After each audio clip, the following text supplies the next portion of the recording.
À la une de l'actualité de ce dimanche, l'Union européenne fait un don d'une valeur de plus de 4 milliards de francs CFA destiné au programme d'appui à la compétitivité de l'Afrique de l'Ouest. Ce don permettra de soutenir les États de la CEDEAO dans leurs activités. On fera le point dans ce journal. Et puis, le monde entier a célébré ce 3 juin la journée mondiale des pieds beaux. Il s'agit d'une maladie congénitale caractérisée par une déformation des pieds constatée dès la naissance de l'enfant ou lors des échographies du second au dernier trimestre. Tous les détails sur cette maladie à suivre également dans ce journal. Et enfin, la 26e édition de la Nuit des Galians a livré son verdict. Le Super Galian était remporté par Souleymane Sanou de la télévision nationale du Burkina avec une moyenne de 17,15 sur 20. Il a postulé dans la catégorie création et publicité en télévision. Tous les détails à suivre également dans ce journal. Voilà pour le sommaire. Bonjour et bienvenue à ce 13h. Après 4 ans de mise en œuvre, le programme d'appui à la compétitivité de l'Afrique de l'Ouest est à son terme. Il s'agit d'un projet mis en œuvre par l'Union européenne pour soutenir les États de la CEDEAO. Et pour soutenir ce projet, l'Union européenne a remis ce 2 juin à Bobo Dioulasso un lot de matériel d'une valeur de plus de 4 milliards de francs CFA à des entreprises locales. Le compte rendu avec Serge Bado. Malgré les réformes entreprises en faveur des entreprises locales, le Burkina Faso reste confronté, à l'instar des autres pays de la sous-région, à une faible compétitivité de ces entreprises. C'est ainsi que l'Union européenne a initié le programme d'appui à la compétitivité de l'Afrique de l'Ouest pour soutenir les efforts des États membres de la CEDEAO et la Mauritanie. Pour le Burkina Faso, le volet du PACAO cible 3 filières qui bénéficient de son appui et c'est un lot de matériel de plus de 4 milliards de francs CFA qui a été remis ce jour par Escalona Peturel Diego, chef de la coopération de l'Union européenne. L'Union européenne pour soutenir la compétitivité des entreprises au Burkina, donc de soutenir, le secteur privé sur 3 filières, l'huile de coton, le solaire et le miel. Avec des résultats, qui sont assez impressionnants. Je donne 2 exemples. En ce qui concerne la filière huile de coton, grâce au programme, on a pu passer d'une valeur globale du marché de 40 milliards de francs CFA à 60 milliards de francs CFA, donc une augmentation de 50%. Et pour le miel, une augmentation de 30%. On est passé de 1000 tonnes de production à 1300 tonnes. Nous avons fourni ensemble du matériel pour appuyer, la production d'huile de coton. Vous avez pu le voir, ce sont des presses, des cuves, des filtres, également des pièces de rechange pour une valeur de 1,150 milliard de francs CFA. Pour Mme Aouba Assetou, représentant les bénéficiaires, ce lot de matériel permettra de booster leur activité et cela permettra également aux huileries du Burkina de mettre sur le marché des huiles de qualité. Ces jours représentent pour nous les acteurs des chaînes de valeur huile de coton et solaire. Une concrétisation des recommandations issues des diagnostics effectués par le BRMN dans le cadre du PACAO BF. C'est en ce sens que nous accueillons cet important lot de matériel avec beaucoup d'émotion. Grâce aux différentes dotations et aux formations reçues, nous pouvons dire sans nous tromper que les huileries du Burkina Faso disposent désormais d'équipements adéquats pour mettre sur le marché des huiles de qualité. Pour le ministre en charge du commerce Serge Poda, ce programme a permis de structurer et mettre à niveau les unités de production au niveau national. Comme vous le voyez à travers cette cérémonie de remise de matériel, la contribution de ce programme est d'une grande importance et a permis à ces unités d'avoir des niveaux de production, je dirais, modernes, de mettre à la disposition du marché des produits de qualité et aussi contribuera tout ce matériel à augmenter la vente et certainement à permettre des exportations au-delà de nos frontières. 4 ans après son lancement, le programme d'appui à la compétitivité de l'Afrique de l'Ouest volet Burkina est à son terme. Les acteurs espèrent un renouvellement du projet qui permettra de soutenir le secteur privé. Notons que c'est la Chambre de commerce et d'industrie du Burkina qui a assuré sa mise en œuvre. On vous le disait en titre, ce 3 juin, le monde entier a célébré la journée mondiale des pieds beaux. Il s'agit d'une maladie congénitale caractérisée par une déformation des pieds constatée dès la naissance de l'enfant ou lors des échographies du second au dernier trimestre. Chaque année dans le monde, ce sont environ 174 000 enfants qui naissent avec le pied beau et seulement 20% de ces enfants ont accès à un traitement adéquat. Au Burkina Faso, ils ont la chance de bénéficier depuis 2017 d'un traitement grâce au programme Opwolsk dans 7 centres de santé dont l'hôpital Chifra. Plus de détails dans ce reportage signé Fatima Tanikiema. Chaque année au Burkina Faso, 1000 enfants naissent avec le pied beau, une malformation congénitale qui handicape les enfants qui ne sont pas pris en charge. Et c'est pour venir à bout de cette maladie que le programme Opwolks s'est installé au Burkina Faso il y a plus de 5 ans. Selon le docteur Faisal Oubda, manager du programme Piebo Opwolks au Burkina Faso, le traitement était de 11% avant l'implantation du programme. Aujourd'hui, il est à 20% grâce à la méthode Ponseti. Une méthode mondialement reconnue avec 90 à 95% de taux de succès. Nous sommes autour de 5% de récidives, 5 à 10% de récidives. Et les récidives surviennent la plupart du temps au moment du port de l'attelle. Parce que pendant le plâtre, les rendez-vous sont rapprochés, mais pendant le port de l'attelle, les rendez-vous sont espacés de 3 mois, voire souvent de 6 mois. Donc au moment du port de l'attelle, les récidives peuvent survenir, soit parce que les parents ne suivent pas bien les instructions, soit parce qu'il y a des barrières comme le transport pour accéder aux différents centres de traitement. S'il y a des parents qui ont du mal à suivre convenablement le traitement qui dure généralement 4 ans, d'autres l'ont suivi à la lettre. La preuve est que leurs enfants sont aujourd'hui guéris. C'est le cas de la fille Zombré. Son géniteur Saturnin Zombré se réjouit aujourd'hui de son état de santé, même s'il reconnaît que le traitement était un peu douloureux pour l'enfant. Au début, on commence par faire le plâtrage pendant une certaine période, 3 à 4 semaines. Et ensuite, on utilise les attelles en continu pendant 3 mois. Et après ça, maintenant, c'est les attelles juste la nuit. Au début, ça n'a pas été facile pour l'enfant parce que c'était assez douloureux. Comme il fallait tourner un peu le pied pour que ça soit droit avant de mettre le plâtre. Donc au début, quand on finissait le plâtrage, bon, ça pleurait, mais bon, après 2 semaines, bon, les pleurs étaient finis. Tout comme cet enfant, ils sont nombreux ceux qui ont été pris en charge dans les différents centres de santé partenaires du programme Opwolks. Ce 3 juin 2023, journée mondiale des pieds beaux, ils ont reçu leurs attestations de guérison tout en célébrant leur victoire sur la maladie. Palmarès de la 26e édition de la Nuit des Galians, le Super Galian a été remporté par Souleymane Sanou de la RTB Télé. Le cadreur a postulé dans la catégorie création et publicité en télévision et a obtenu la moyenne de 17,15 sur 20. Plusieurs autoprix ont été décernés en radio, presse en ligne, presse écrite et en télévision. Retour sur cette cérémonie avec Maxime Jean-Eudes Bambara. Il aura réussi à mettre les membres du jury d'accord sur la qualité de ces images dans la catégorie création et publicité en télévision avec une moyenne de 17,15 sur 20. Souleymane Sanou de la RTB Télé est sacré Super Galian de la 26e édition de la Nuit des Galians.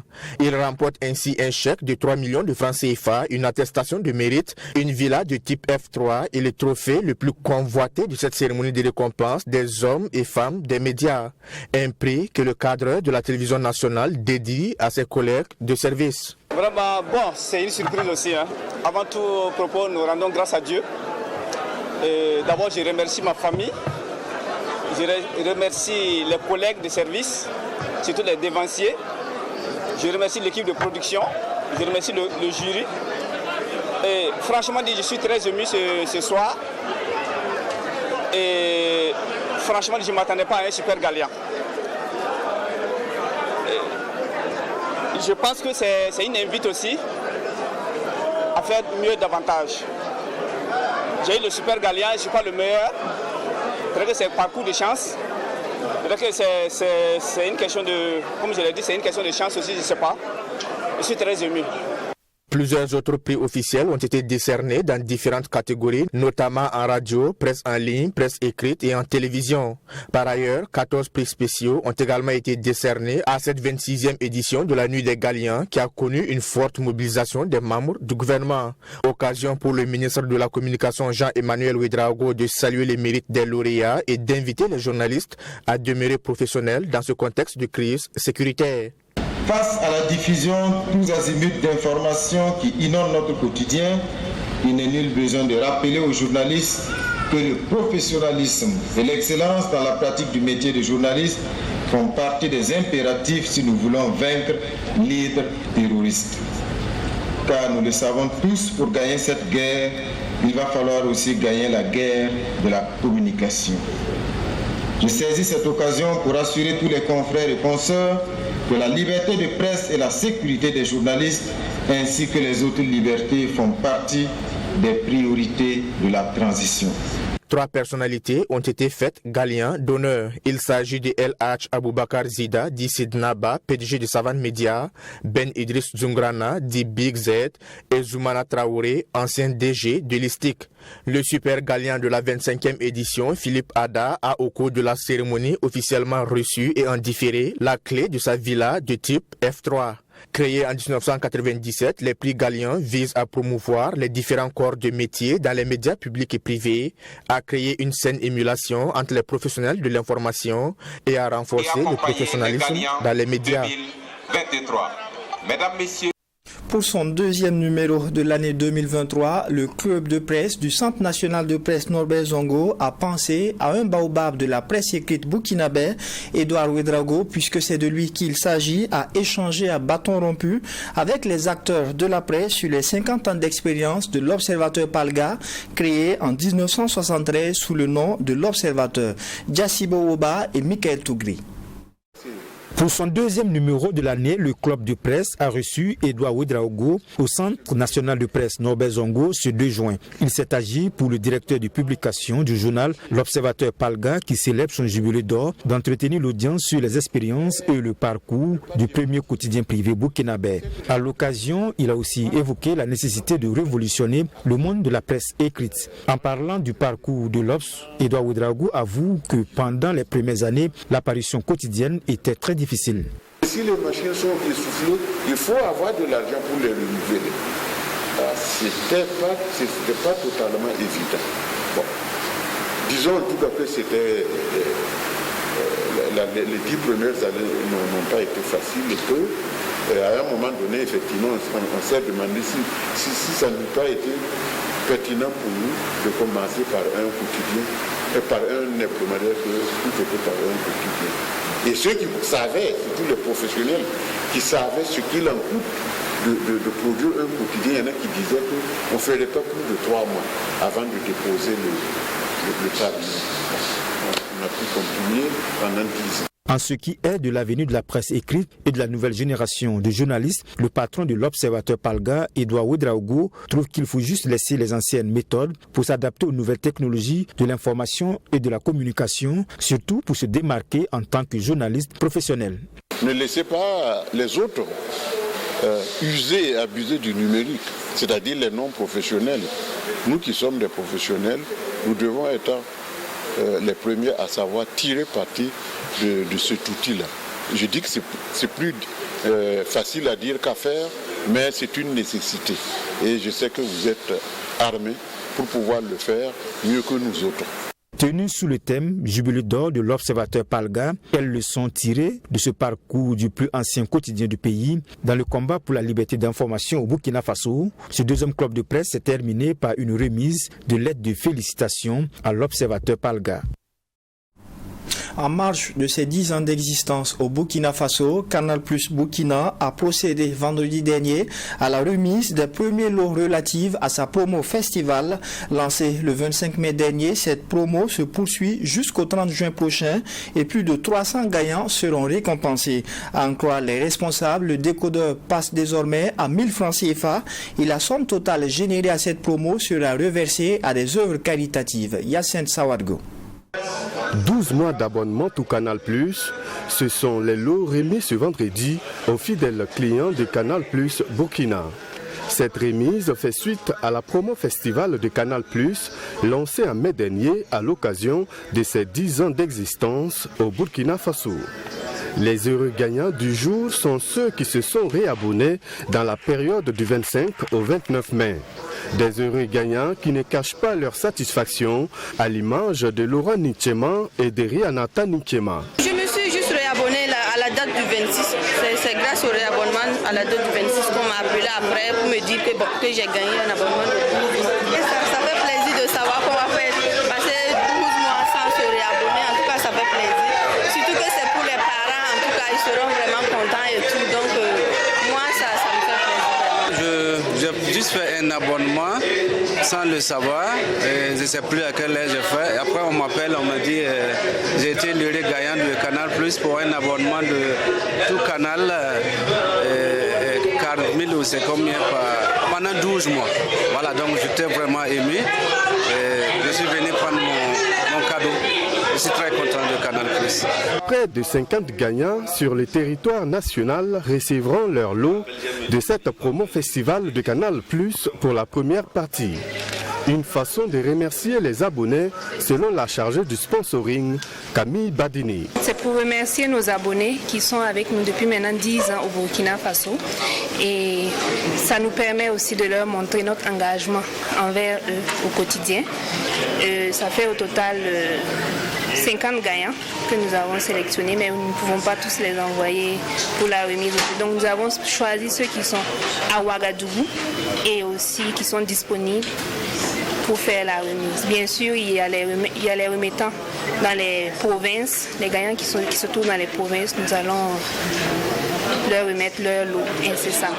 Lancée le 25 mai dernier, cette promo se poursuit jusqu'au 30 juin.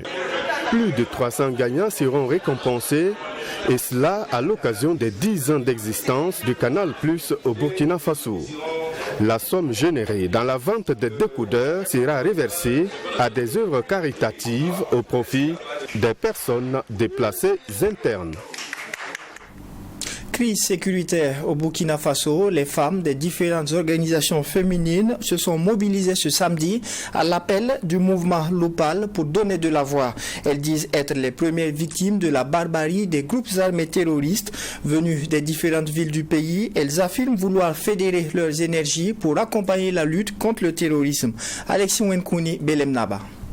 Elles sont mobilisées, ces femmes des organisations féminines, dans la capitale burkinabé à l'appel du mouvement Lopal, le mouvement des femmes unies pour la reconquête territoriale et le développement du Faso. Elles disent être les plus touchées par cette crise sécuritaire du fait que ce sont leurs enfants et maris qui tombent pour la reconquête du territoire national. L'heure est venue de fédérer les énergies, disent-elles, pour accompagner leurs hommes dans cette lutte contre les groupes armés terroristes qui endeuillent le peuple burkinabé et mettent à mal son vivre ensemble. La femme aussi a son rôle à jouer dans cette guerre, parce que la guerre maintenant n'est pas pour une seule personne, c'est pour tout le monde. Parce que si nous voyons nos maris qui vont aux soldats, à la guerre plutôt, et que ça ne se passe pas bien, c'est nous les femmes qui sommes à la maison, qui pleurons avec nos enfants. Donc nous voulons coûte que coûte que quel qu'en soit ce qui doit se passer dans cette guerre-là, nous sommes les premières visées maintenant. La peur a changé de camp dans cette lutte contre l'idée terroriste, disent-elles, et qu'un changement positif est constaté sur les théâtres des opérations. L'espoir est permis et que la victoire contre cette menace est proche, clame-t-elle. Nous savons que quel qu'en soit ce qui doit arriver, nous devons gagner cette guerre et nous allons la gagner aussi. Et je suis sûre et je suis confiante que nous sommes en train d'avancer et que l'armée est en train de faire beaucoup ce qu'il faut et que la population aussi est derrière l'armée ainsi que le président Ibrahim Traoré. Et moi, j'en doute pas et je suis très fière de tout ce qui se passe actuellement. Pour cette mobilisation, les organisations féminines sont venues des grandes villes du pays, Kaya, Wayouya, Bobo-Dioulasso, entre autres, pour marquer leur solidarité, mais aussi pour donner de la voix. C'est son espoir qu'est l'enfant. Mais pourquoi nous, les femmes, on va rester à la maison et laisser le président Ibrahim Traoré avec ses alliés seuls? Parce que lui seul, il ne peut pas. Donc nous, on a décidé aujourd'hui de former un bloc derrière le président Ibrahim Traoré pour lui montrer que les femmes sont avec lui. On le soutient nous toujours pour que cette lutte puisse vraiment avoir le succès et que la victoire revienne et que la souveraineté totale revienne au Faso. Toutes ces organisations féminines réunies au sein du mouvement Lopal disent être engagées et déterminées à accompagner la lutte. Le mouvement Lopal a pour champ d'action la veille citoyenne, la promotion de la cohésion sociale et la promotion de la bonne gouvernance. Littérature. Dans ce journal, l'abbé Justin Zagré vient de mettre sur le marché bibliographique une œuvre intitulée Réseaux sociaux et responsabilité chrétienne.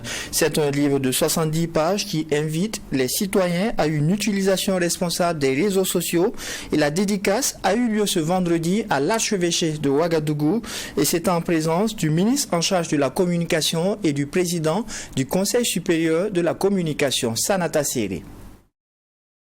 Réseaux sociaux et responsabilité chrétienne, c'est le nouveau-né de l'écrivain burkinabé abbé Justin Zagré. Dans cet ouvrage de 70 pages, l'auteur évoque les avantages des réseaux sociaux, les manquements constatés dans leur utilisation et donne la vision de l'Église catholique sur les réseaux sociaux. Ce livre, selon son auteur, se veut également un outil interpellateur sur l'utilisation responsable des réseaux sociaux en vue de promouvoir le respect et la dignité de la personne humaine. À travers cet ouvrage, l'abbé Justin attire l'attention de l'opinion publique et celle chrétienne sur les écarts de conduite à éviter sur les réseaux sociaux. Notre responsabilité à tous et de façon particulière le chrétien, comme je dis, le Christ doit être annoncé sur les réseaux sociaux et quand tu ne peux pas l'annoncer, c'est que ça sent mauvais. Alors il faudra éviter toute publication et tout partage. Et pour partager, il faut aussi bien sûr apprendre à se confronter à un avis autre que le mien. Parce que je peux toujours être limité face à certains sujets que je ne juge pas, ou bien que je juge peut-être sans avantage, et cela peut avoir un impact positif ou négatif pour le vivre ensemble. Présent à la cérémonie de dédicace, le ministre en charge de la communication a salué cette initiative de l'abbé Justin Zagré. Pour lui, cet ouvrage constitue une contribution à l'atteinte des objectifs fixés par son département. Mon département est très engagé dans ce combat visant à faire des réseaux sociaux un espace vertueux. Cela passe par un vaste programme centré sur l'éducation aux médias. Des actions visant à susciter une prise de conscience plus accrue sur le danger que représentent ces nouveaux médias et la nécessité pour chaque utilisateur d'avoir du recul et un esprit de discernement quant aux informations qui y sont diffusées. Son œuvre nous interpelle tous et toutes à mettre notre honneur à soigner la qualité de notre vivre ensemble ainsi que celle de la relation interpersonnelle pour un monde de paix et d'harmonie, de vraie liberté et de libération véritable. Le président du Conseil supérieur de la communication, Aziz Bamogo, a lui aussi apprécié à sa juste valeur le contenu de l'ouvrage. Occasion pour lui d'inviter l'Église catholique à exploiter pleinement ce livre en vue d'assurer une éducation morale de la population.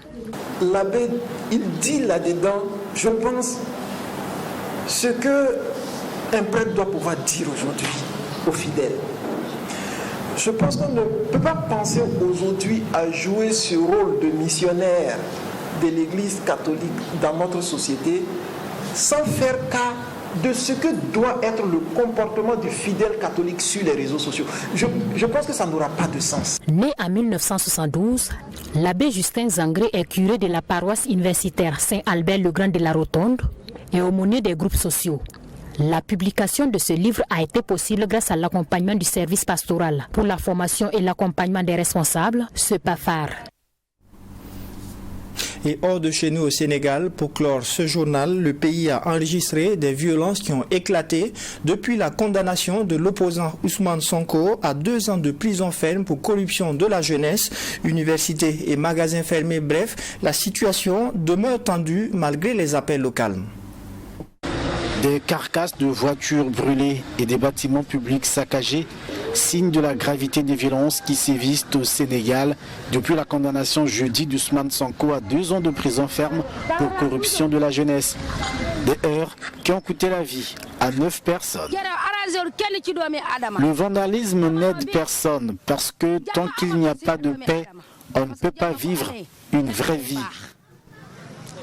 Je déplore ce qui se passe dans notre pays. Ces images n'honorent pas le Sénégal. Commerce et écoles ont baissé leur rideau à l'image de l'université Cheikh Anta Diop de Dakar, plongeant les étudiants dans l'incertitude. Le sentiment que j'ai aujourd'hui, c'est un sentiment d'extrême frustration et de désolation devant ce qui s'est passé ici au sein de cette institution publique de l'État du Sénégal qui appartient à l'université Assane Seck de Ziguinchor. C'est une jeune institution qui n'est âgée que d'une dizaine d'années et qui faisait son bon petit chemin. Alors que les propriétaires des établissements vandalisés constataient encore l'ampleur des dégâts, les appels au calme et à l'arrêt des violences se sont succédés vendredi dans le pays et à l'étranger. Je demande au président de la République du Sénégal, Macky Sall, de laisser Ousmane Sonko tranquille. Je viens du nord du Sénégal et je suis ici à Ziguinchor pour travailler. C'est difficile de travailler et de gagner sa vie. Si le président Macky Sall ne veut plus nous voir travailler, il n'a qu'à nous trouver un bus afin que nous puissions répartir chez nous. Mon candidat pour les élections présidentielles de 2024 n'est autre qu'Ousmane Sonko. Face aux violences, le gouvernement sénégalais a déployé l'armée dans les rues de Dakar, la capitale. Et c'est la fin de cette session d'information. Merci de l'avoir suivi. Excellent après-midi à toutes et à tous.